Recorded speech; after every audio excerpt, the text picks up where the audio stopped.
Penny Wong, welcome to 7:30. Good to be with you, Sarah.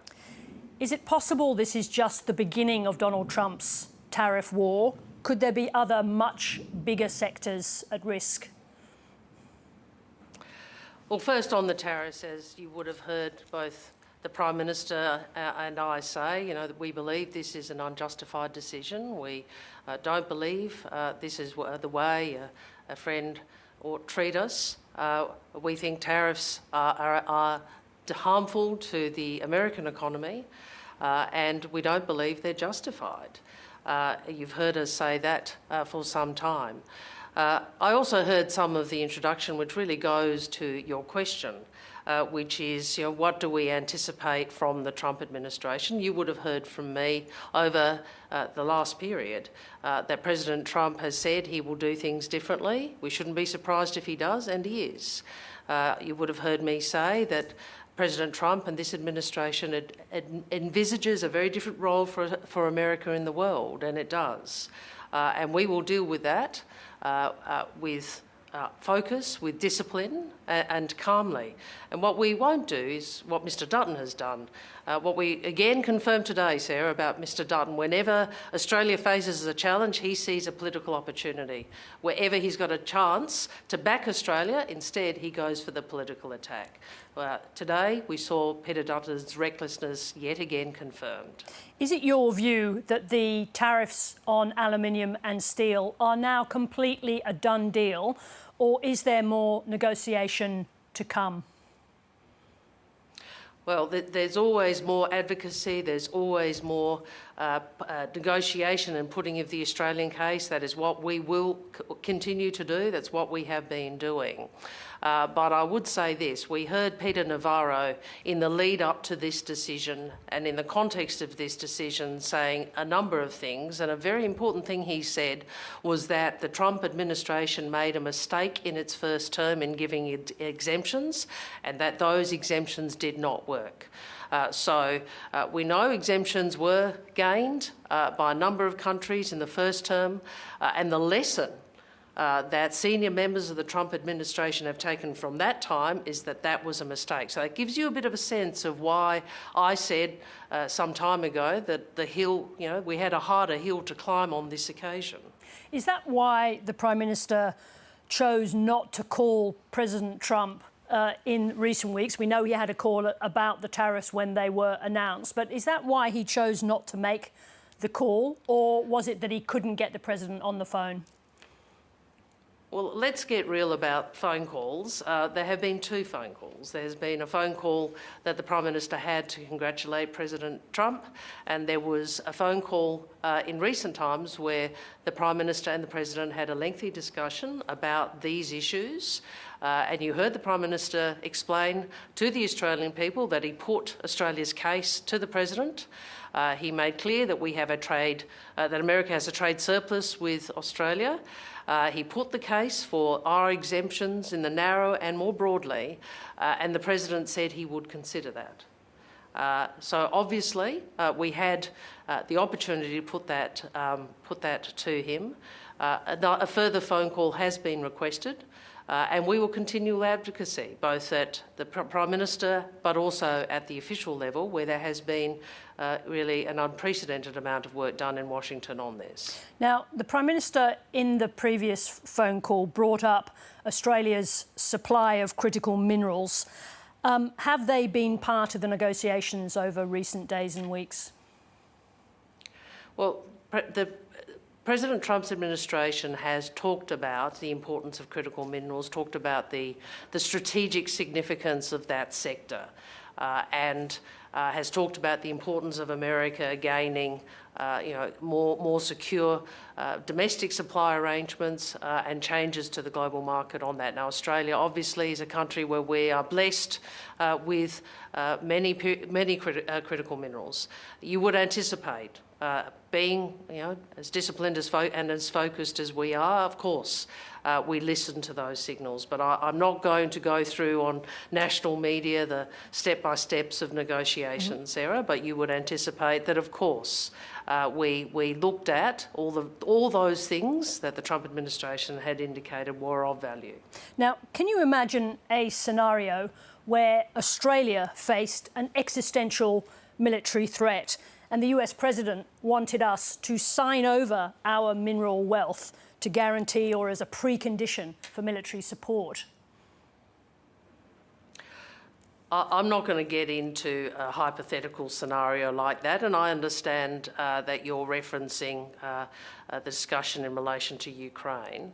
But I think it's very important at this stage that we are both realistic but also calm and cool-headed about how we deal with a very different US administration who remains our ally and our principal strategic partner. I guess that is the question, that Donald Trump's behaviour is no longer hypothetical, it's a fact. So do you need a new form of diplomacy to deal with an ally behaving in this way? Well, I did listen to some of the comments in the lead-up, and I'd make a point. First, I'd make a few points. The first is, I said before we were elected and after we were elected, I talked about the very, very different strategic circumstances Australia faced. And I talked about the importance of the region, of relationships and rules. And that is what we have been doing for the last 3 years. It's recognising that we do, as a country, have to work harder to assure our stability in the region and in the world. We have to work harder using, as I have described it, all elements of national power: strategic power, military power, diplomatic power, economic power, and so forth. And if you look at what this government has done over the last 3 years, that is precisely what we have been focusing on. That includes our alliance with the United States, but it includes our relationships in our region, within Asia, within the Indo-Pacific, but also in the Pacific, which was so neglected under the previous government. I want to ask you about the ceasefire that Ukraine has agreed to. Now, I'm thinking about Trump's reversal of the cut-off of aid and military intelligence. Do you now see that as the ambush in the White House as a means of forcing Ukraine to this ceasefire, a tactical move? Well, I don't think it's helpful for Australia for the Foreign Minister to be drawn into that sort of commentary. I want to make two key points. The first is we continue to support Ukraine. And why do we do that? Because this war, illegal and immoral war by Russia, a permanent member of the Security Council, is a breach of the UN Charter, which protects us all, the principle around territorial integrity and sovereignty. Secondly, in relation to a ceasefire, I have read President Zelensky and the Ukrainian leadership's indication that they would accept a 30-day ceasefire. The pressure is now on Russia to do the same. We continue to advocate alongside so many others in the international community and in Europe for a just and enduring peace. A fair result for Ukraine. And just briefly, the Russian government representative in Australia has threatened serious consequences for Australia if our troops were to join a peacekeeping force in Ukraine. Why is it in our interests to send troops to such a volatile conflict? Well, first, in relation to that assertion, I don't think Australians respond very well to that kind of bullying behaviour from anybody, and certainly not from Russia. The second point I would make is what the Prime Minister has said is we would consider any request. And that is the sensible thing to do. The reasons are, as I have outlined, we have an interest in the UN Charter not being undermined by a permanent member of the Security Council. These are rules which keep us all safe, and we have to continue to work to defend them.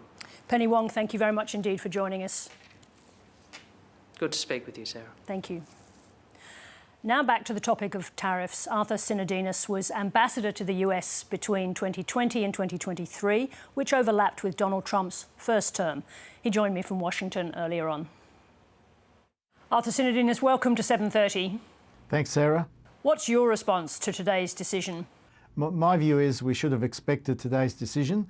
I don't think it's over, though. I think probably post the Australian election, whenever an Australian Prime Minister, whether it's Mr Albanese or Mr Dutton, gets to Washington, will be an opportunity, I think, to relitigate the matter in slightly different circumstances.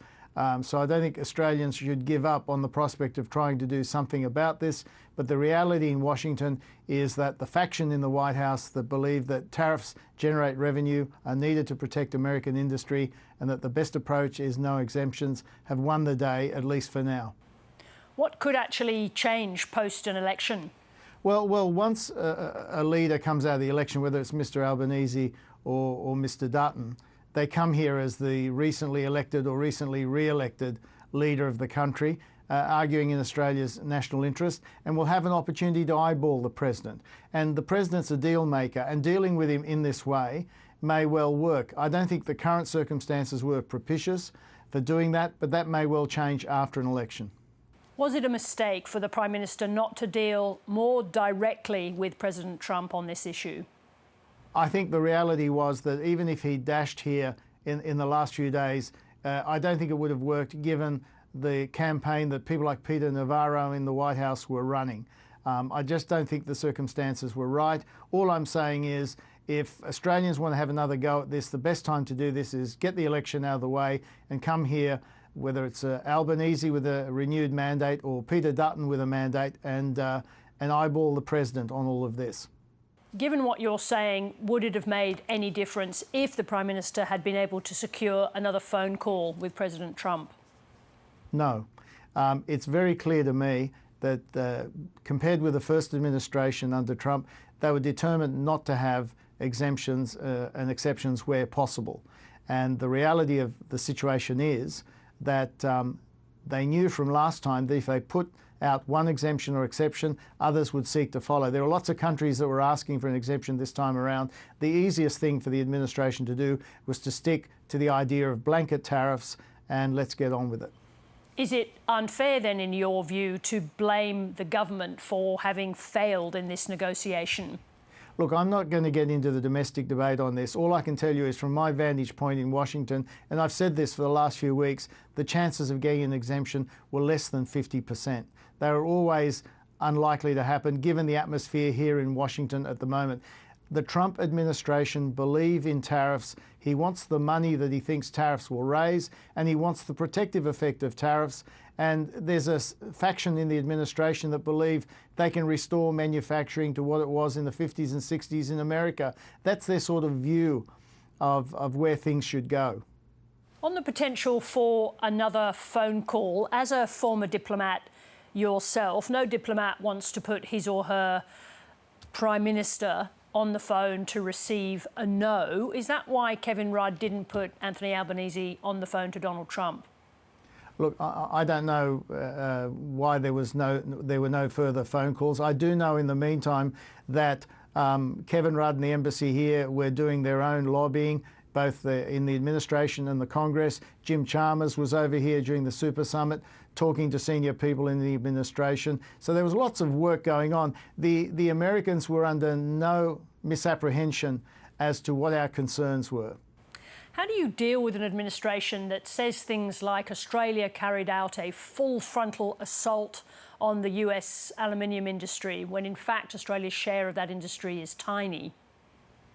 Well, look, ultimately facts do matter, notwithstanding all the fake news and misinformation, disinformation that goes on in today's world. And so I think being in a position to keep chipping away at this, explaining what has happened in the past, I think will be important in setting us up for the future. What leverage does Australia have in the negotiation apart from the relationship? I think the leverage we have is that we're a strong defence and security partner. We have a trade deficit with the US. It's wise that the government has not escalated on this matter at the moment. We've got to play it cool. We've got to let things cool down a bit and come back to this. But we've got a new customer in the White House. We've got to understand what buttons to push to get what we want. But the most important thing is to be confident about what it is that we seek out of an administration in Washington and come here confident and on the front foot. What they don't like is people who appear to be defensive or weak or don't know what they want. put concrete propositions on the table that they can respond to. They're business people. They're prepared to do deals. And just briefly on Malcolm Turnbull, he's defended his attacks on Donald Trump as free speech, standing up to a bully. How would you assess the impact of his comments on the eve of this decision? I don't. Malcolm's comments. He's a private citizen. He can comment whatever he wants, whenever he wants. I don't think, with respect to Malcolm, it impacted on this decision. The reality is, this is the decision we expected. It's the decision we've got to live with, and in due course, as I've suggested, we try and litigate down the track. Arthur Sinodinos, thank you for joining us. Thank you.